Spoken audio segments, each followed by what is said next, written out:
My name is Kay Pattison.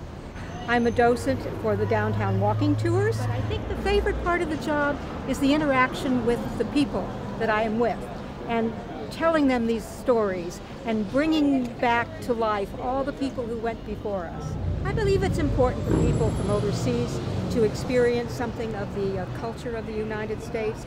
And for people who live in Santa Monica or in the Los Angeles area, they look at their own hometown through different eyes. People should visit Santa Monica because it's just such a lovely community.